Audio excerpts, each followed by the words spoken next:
matière de géométrie et de calcul étaient de loin supérieurs à nos connaissances. Nous avons alors appris leurs secrets mathématiques et géométriques, permettant ainsi une avancée considérable dans la maîtrise de ces engins à contrepoids. Mais, dis-moi, Mélène, pourrais-tu expliquer comment l'on conçoit de telles machines? Oui, je crois.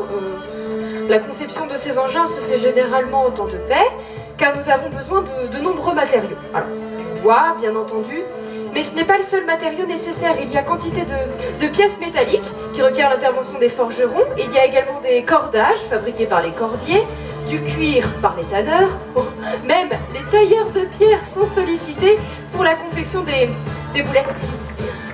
Tous ces matériaux sont ensuite acheminés sur le camp de siège avec le personnel nécessaire à leur montage et à leur utilisation. On les appelle les servants.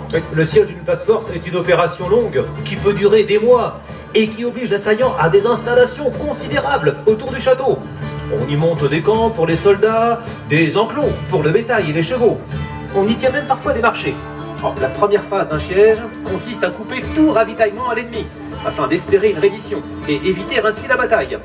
Mais si l'ennemi a été prévoyant, alors là, il nous faudra utiliser d'autres méthodes. Et c'est à ce moment, maître, que vous intervenez avec ces fameuses machines à contrepoids. D'ailleurs, la machine qui fut la première à succéder au catapulte romède, la voici. Le Mangono. C'est le plus ancien des engins de siège à contrepoids. Mestre, Mestre, voulez-vous nous parler plus en détail de celle-ci?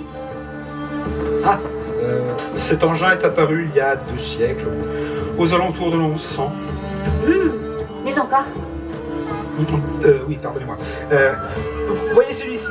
Il est équipé de ce qu'on appelle des roues de carrier. Cette appellation désigne les travailleurs dans les carrières. Ils utilisent ce système pour extraire de la terre d'énormes blocs de pierre, avec un effort réduit.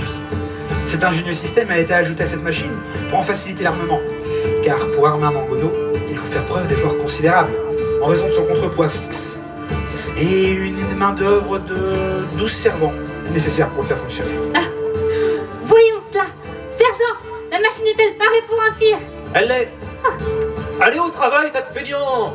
Il ne va pas partir tout seul se bouler. Sergent, Oui. avez-vous pris soin de calibrer la machine afin qu'elle n'atteigne point nos murs? Bien sûr, maître. Nos murailles ont déjà bien assez souffert. Oui, parce que la semaine dernière... Eh bien, demandez à vos artilleurs de se tenir prêts. Et à votre commandement, déclarez. Artilleurs. Déclaré.